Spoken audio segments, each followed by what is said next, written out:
Good evening, everybody. Welcome to the Planning Control Committee, 16th of January 2025, just gone 6 o'clock. Firstly, Happy New Year to everybody in the room and everybody that's watching on the YouTube channel.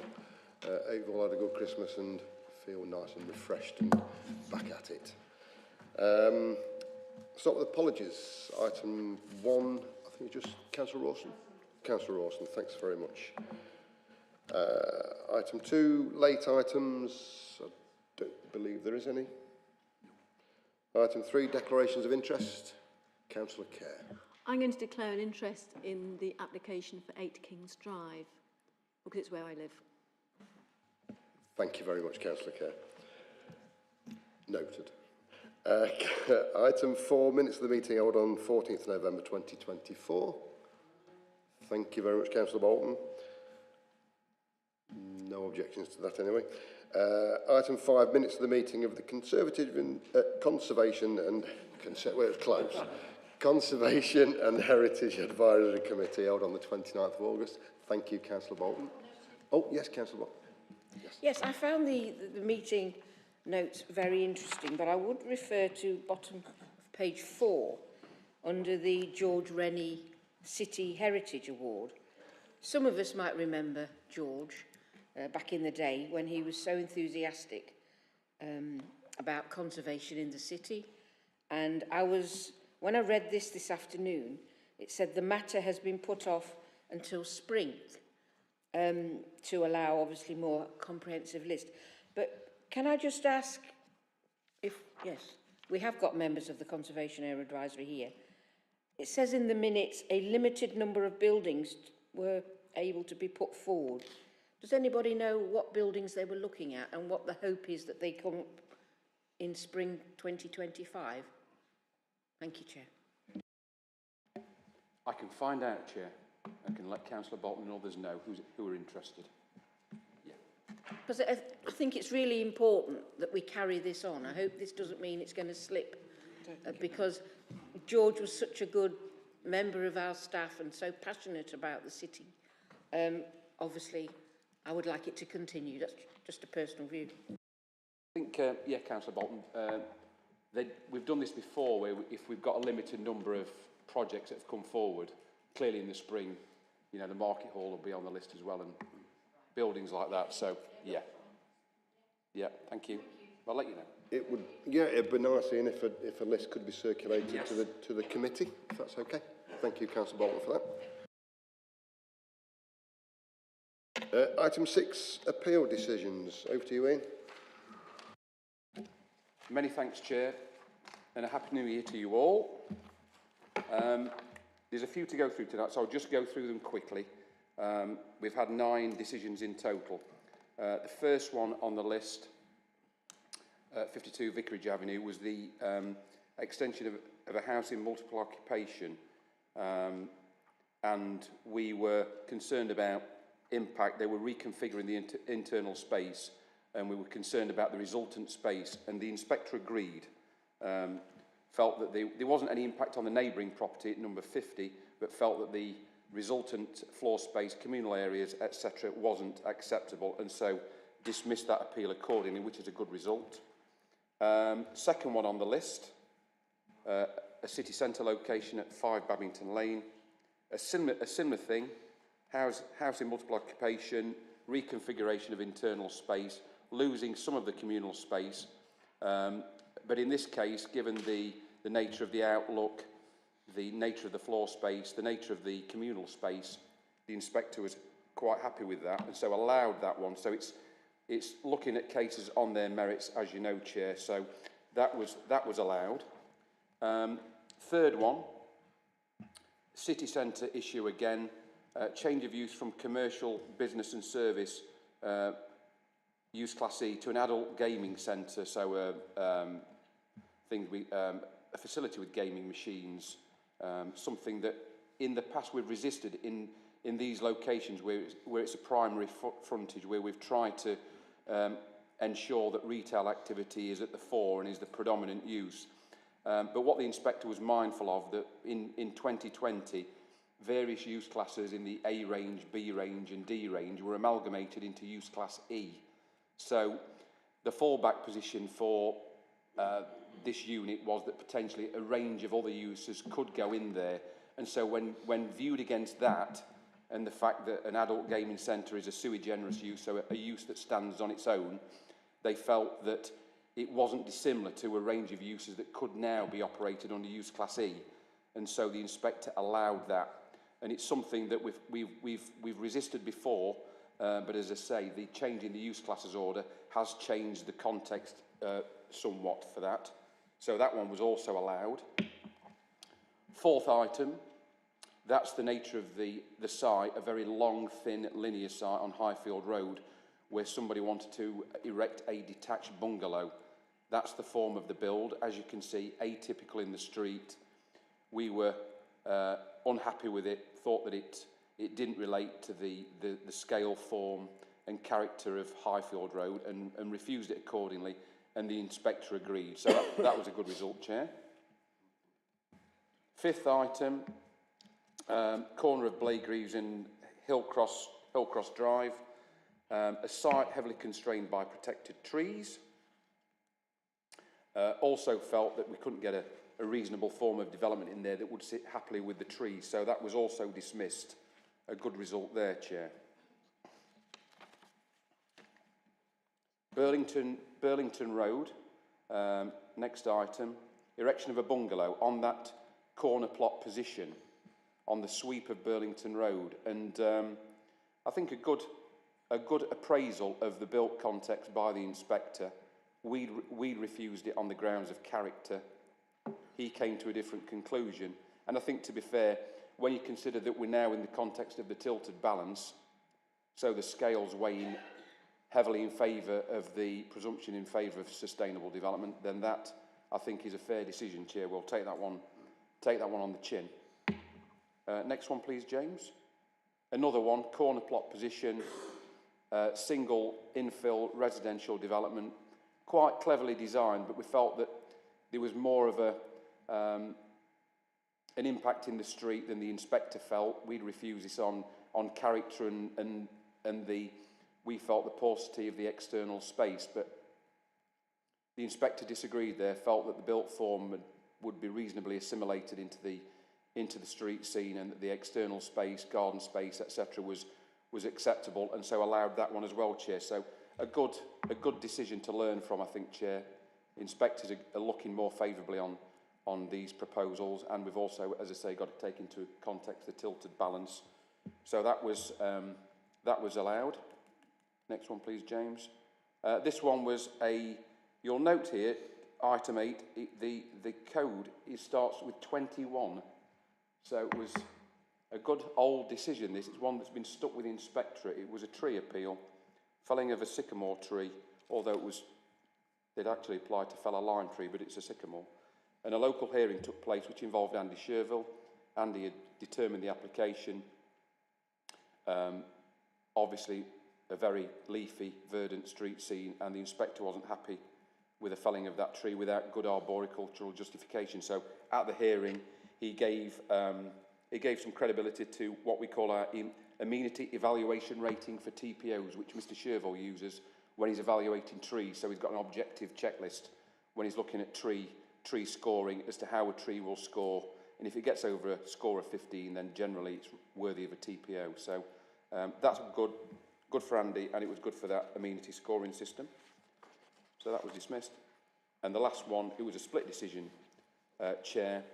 Felling of 3 trees covered by TPO, and as you can see, Longshore Gardens have got those properties have got relatively short gardens, and unfortunately, one of the trees was a large hornbeam, very sizable specimen in that tight space. So he allowed part of that appeal and dismissed the other part, which was felling of 2 other trees. So that was also another good decision, Chair, because it tells us about, when we're looking at, we always look carefully at trees in the context of built development, but that was another good decision to learn from. So nine decisions there, Chair. Worth a read of some of those inspectors' decision letters, because they do involve, good appraisal of policy and things like the tilted balance. So happy to take questions, Chair. Councillor Kerr has got a hand up. Councillor Kerr. That last one, it looked as though the property had had an extension at some point to the rear of it, which would have brought the built form closer to the tree.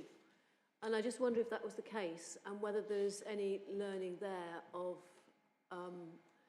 recognising the proximity of existing trees to an extension, if that was the case there.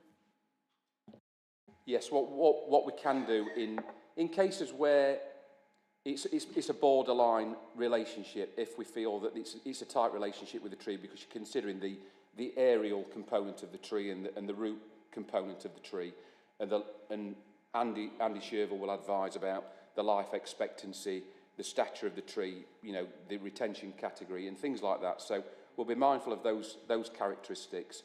And in some cases, we will restrict permitted development rights. I don't think we did in this case, and possibly it has been extended and taken it very close to that tree. So it is a woodland tree, and we would be looking, you know, at root protection areas and careful consideration of the existing tree stock. So yeah, we do restrict PD rights on occasion. Councillor Bolton. Councillor Bolton. Yep. Yes, thank you, Chair.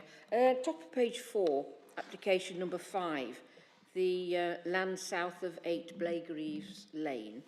I was contacted about that, so obviously pass the person who contacted me on to the relevant officer. However, what in the officer's opinion can be put on that site? Because I pass it 3 or 4 times a day. It has been tidied up recently, but if a house can't be put on it, what can practically be put on the site, in your opinion? Might be some detached garden building or something like that, Councillor Bolton. Something smaller. I mean, it was impact. It was the footprint of what they'd proposed. Clearly, you can see the annotation of the trees there. We carefully consider, you know, root protection areas. Andy Sherville will take into account how a root protection area may have changed as a result of built development. Sometimes it can be, it's not a simple, you know, spherical root protection area. It could be, you know, slightly offset, and we will consider everything about the nature of those particular circumstances. So if they want to approach us for some pre-application advice, we can give them that as to what they could potentially achieve there. Could get something, you know, maybe a permitted development option down there. We just need to have a conversation about that, and happy to do so. Just one other thing, please. Yes, Ian, carry on. Just to keep you updated, on Christmas Eve, we got notification that developers had appealed the refusal of permission at Royal Hill Farm.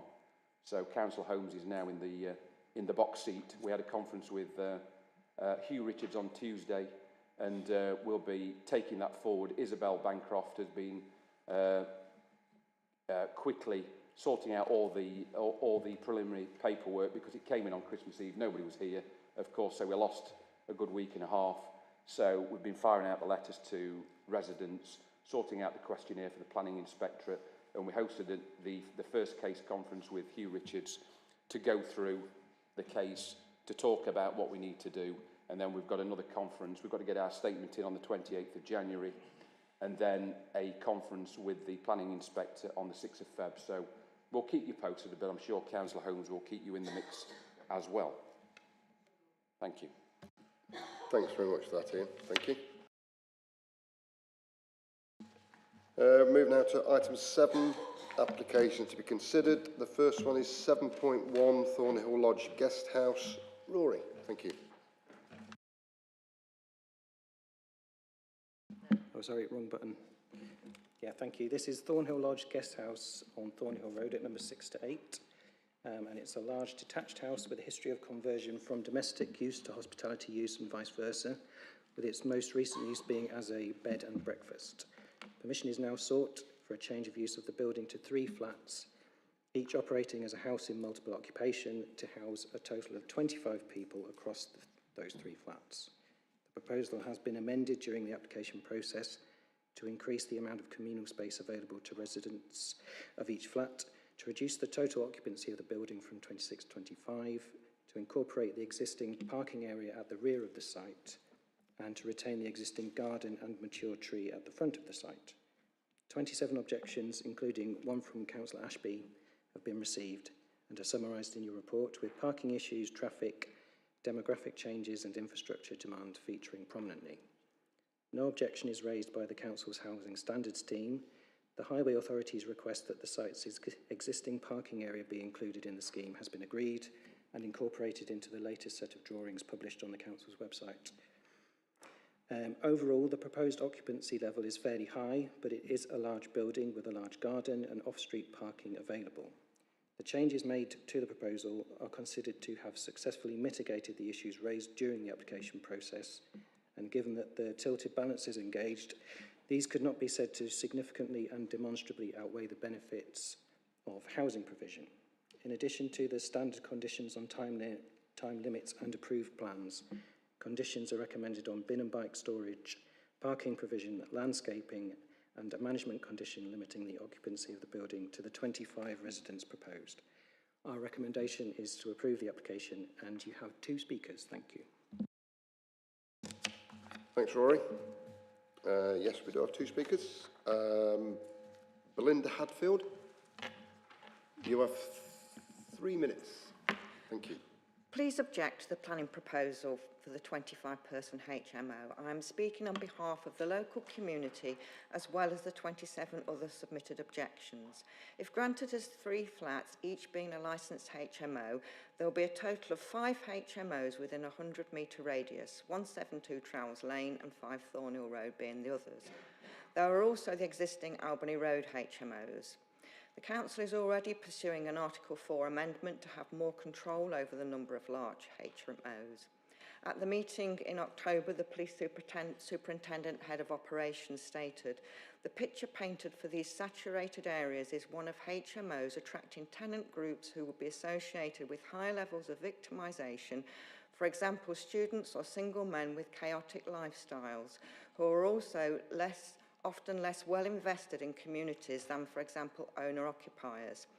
HMOs have a detrimental effect upon community cohesion in a number of ways, including raised levels of crime and antisocial behaviour, and seem to be creating a spiral of decline in certain areas where the balance between rental and owned property is reaching a tipping point. The planner states that the use will be comparable to the site's history. This is not true. There's been very minimal guest occupation in the last 5 years. There would be more residents in Thornhill Lodge than there are houses on the whole street. This is bound to create a detrimental balance and damage the harmony and dynamic of the neighbourhood. The area has successfully built a cohesive community built on mutual respect for residents in respect of noise behaviour, parking, property and considerate waste management. Parking and high traffic volumes have always been an issue. This is why we have a residents' parking scheme. The Highways Department have objected and do not support the application and have advised that no tenants would get a permit. There will be minimum on-site parking and as the Waste Department require more space and greater access for bins. Holly Tree Nursing Home to one side of Thornhill Lodge has medical staff and ambulances visiting with daily frequency. It is imperative that they can gain access quickly, but often the case already is there's no space to park. Thornhill Nursery on the other side of Thornhill Lodge has children and babies arriving all day. These 2 services offer care to vulnerable people with protected characteristics, and the impact of parking and potential for noise and antisocial behaviour could cause harm. 25 people introduced to a new HMO with limited internal and external personal space may lead to conflict and behavioural nuisance, creating irreparable community impact.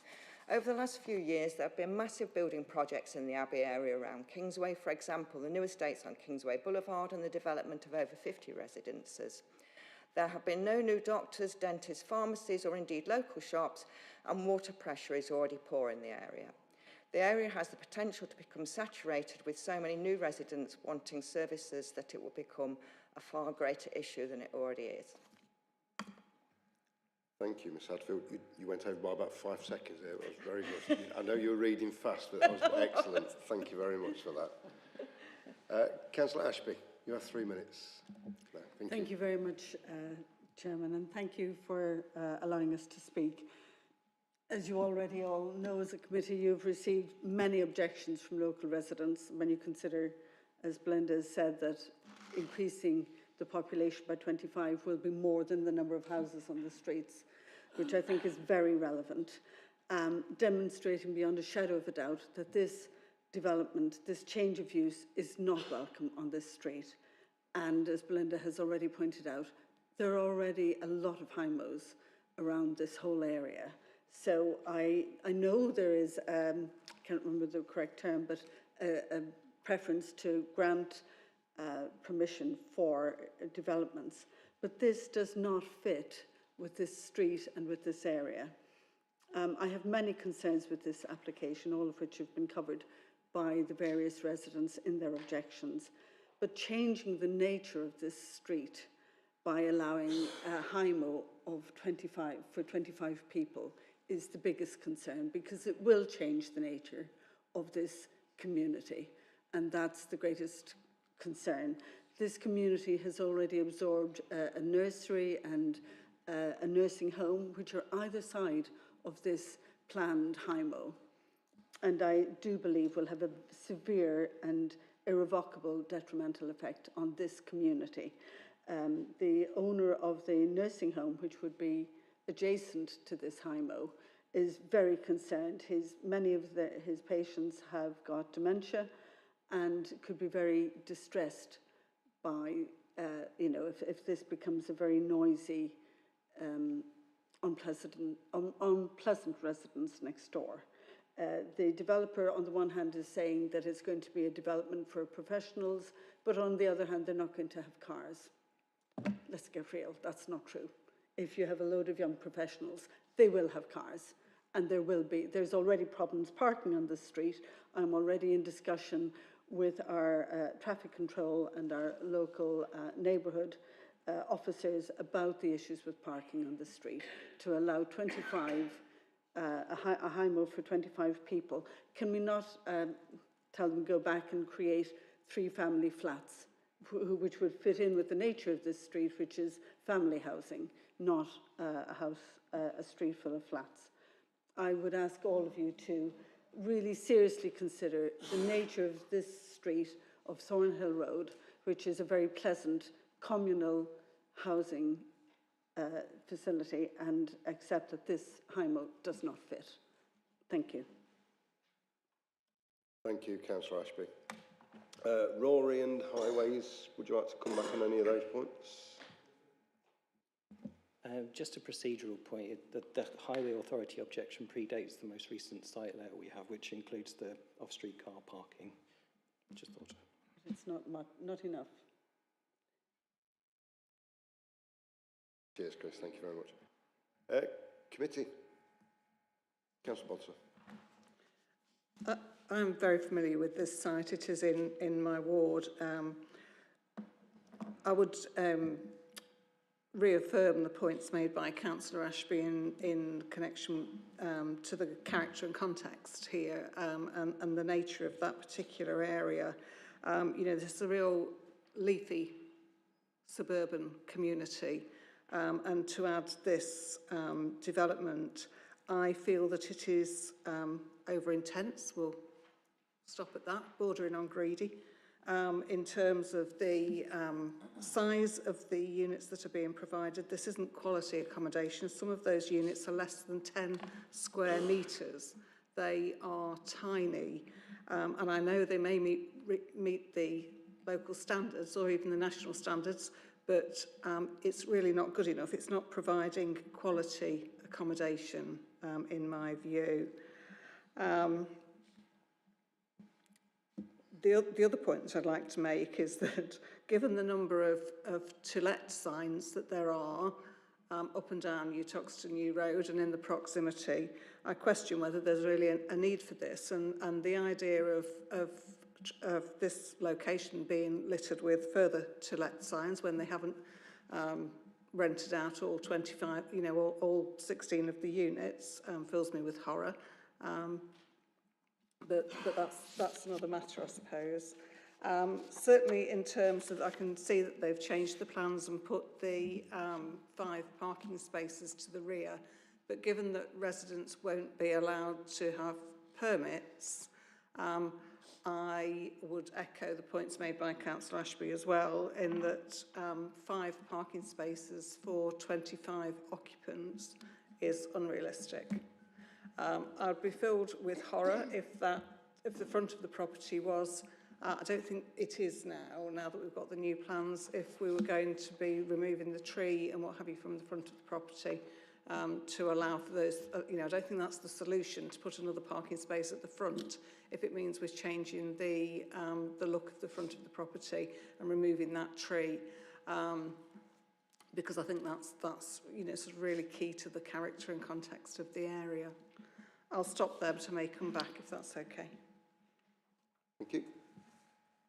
Councillor Bolton. Yes, thank you, Chair, and thank you to the speakers for coming along this evening. I went to site about 10:30 this morning just to refresh myself on the location and to have a look at the street scene. I, like Councillor Bonser, are concerned about the over-intensification of this property, and also the fact that whilst I stood at the end of the drive and there was a sign saying car parking at the rear when I went this morning, obviously I didn't want to trespass and go and have a look myself, so I didn't. But there is a sign saying parking at the rear. I couldn't see any laid out, but clearly that doesn't mean to say that it's not obviously part of this application. But I don't think 5 car parking spaces for a potential 25 residents is sufficient enough. Whilst I was there this morning, I obviously noted how busy it was at the nursing home and similarly at the nursery, which is the other side of the property. So it is already a busy street at that end, at the Trowels Lane end, not so much at the Albany Road end, but certainly at the Trowels end approach that I took. It was very congested and there was double parking at that end of the street this morning when I went. But I think in terms of keeping the residential amenity to a satisfactory limit, I would not be happy with this issue, this application progressing due to greed, over-intensification and not sufficient car parking. Thank you. Thank you. Councillor Nawaz. Yeah, I'm exactly what Councillor Bonser and Councillor Bolton have said, but I want to add about the waste management, who's going to manage that as well, the bins and everything. If it's, 25 people living there, who's going to look after the bins and waste management? Rory, would you like to come in on that one? We have recommended a condition about bin storage. That's really as far as we can go with regards to waste management. Anything beyond that's not really a planning issue, but yeah, that condition is recommended. Councillor Kerr. Thank you. I find this quite difficult because it is a large building and it has been used as a guest house for bed and breakfast in the past. And certainly if it's used as bed and breakfast, that is probably going to give you less stability in terms of people's commitment to the area than having people who have got a commitment to a particular room. The idea of splitting it into 3 flats, which might be family flats, which could be 5 people on each floor, will give you the same number as you've got being proposed there at the moment, close to. Particularly if you've got adults who are got partners and that sort of thing. So we're not talking about significantly over-intensive, though it would be a very different mix of people. The professionals I would expect somebody to have in mind here would be people who are working at the one of the nearby hospitals. And there are several to choose from, and they are all within walking distance.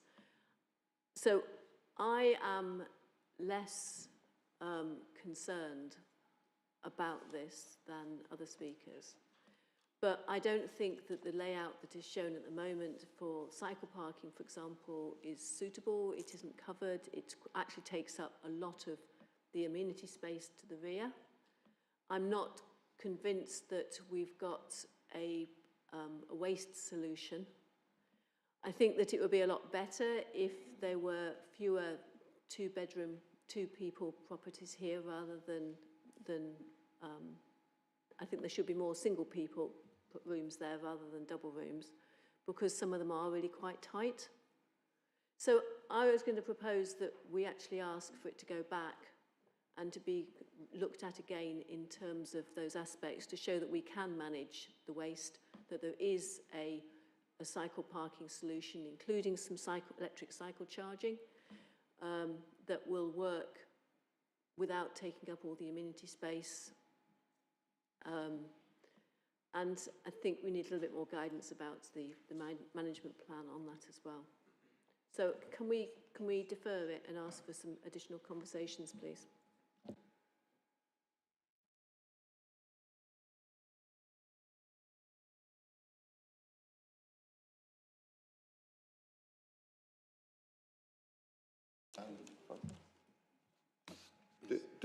Do we have a second for a deferral so we can go back to the developers? I think Councillor Kerr out on this occasion and second it to see what the committee see. At least it can be tested that way.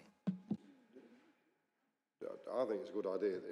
I think that could do with looking at and spreading out some of those rooms to just knock it back a bit, to be quite honest. I was just looking at that, the first floor, and it's Harry Potter comes to mind.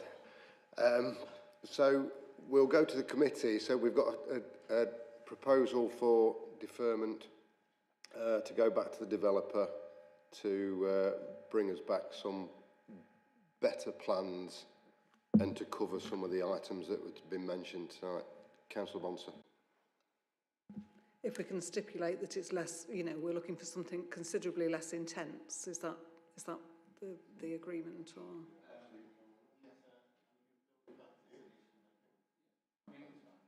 I think, yeah, I think it's a reasonable suggestion by Councillor Kerr, because Wilson Architects have done lots of these HMOs across the city. They know what they're dealing with.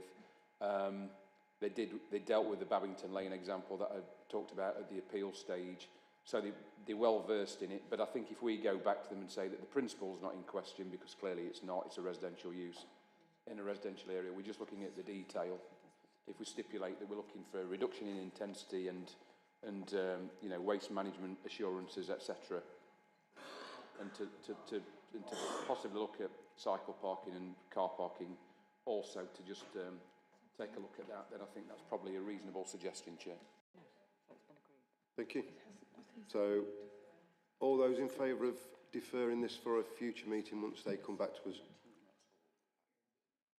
Unanimous. Thank you very much, everybody. Thank you, Councillor Kerr, for that suggestion. Thank you. Thank you, speakers. Thank you very much. Thank you. And officers. Thank you.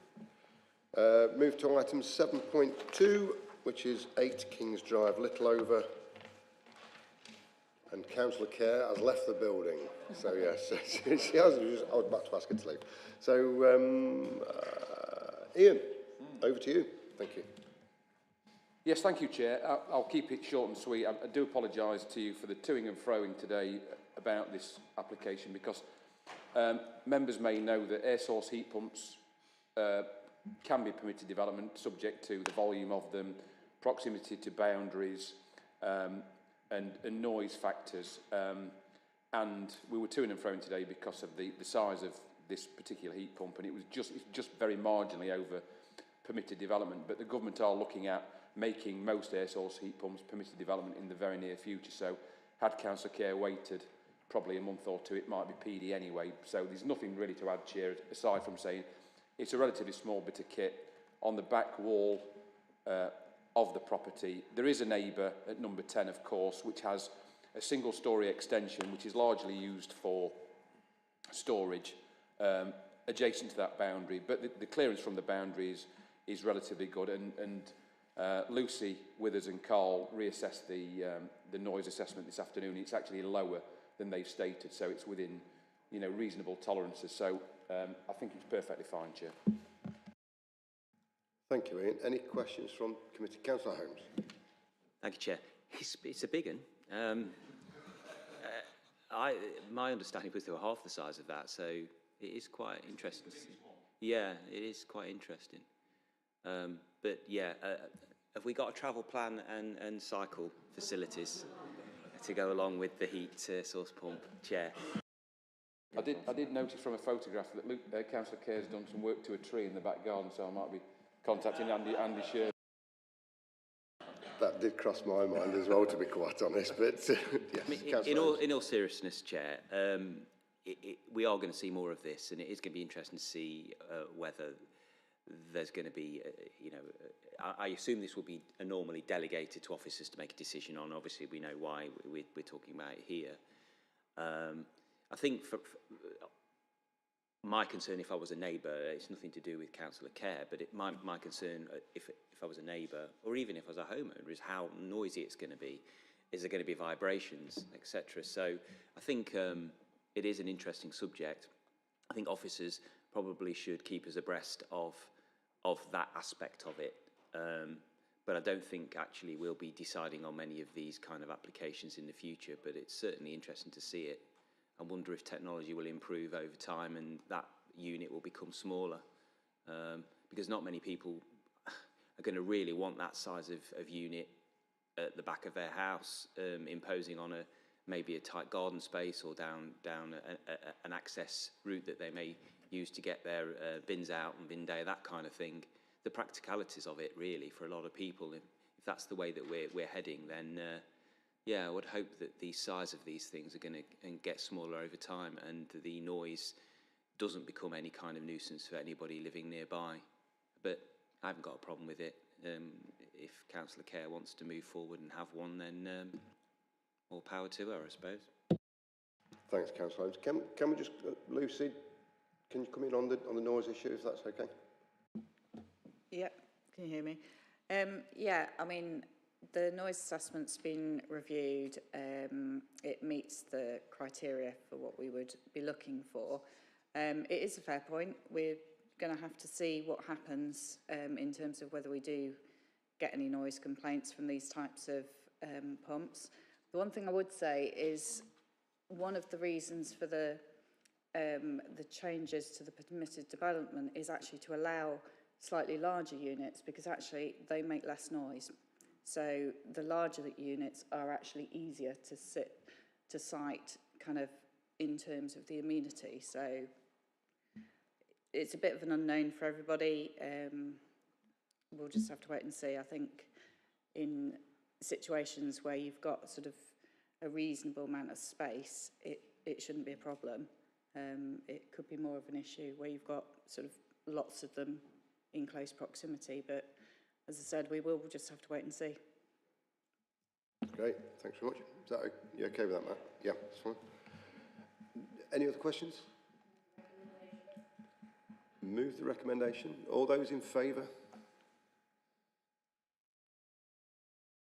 That's unanimous. Thank you very much. Would someone be able to collect Councillor Kerr and give her the good news?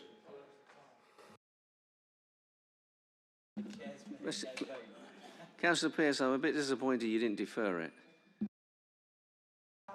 I didn't have a seconder, Councillor. It was very close, Lucy. It was close. And I'm not. It was the cycle parking that swung it though. That's what it was. Who's doing the Councillor Graves, I think. Thank you very much for that. Yes, all went through, Lucy, so get it on order. Thanks very much for that. Item 8, potential future site visits. Over to you, Ian. Thank you, Chair. Former Crown and Arrows on Sinfin Avenue. This is a resubmission. You can see it all from the street, Chair. Yep. Also a resubmission. We are reviewing, they've done various works in advance of discharging their conditions, so they've resubmitted a full application to pull everything into the equation so we can reassess it. And you can see all that from the street. There's 75 units going up on there.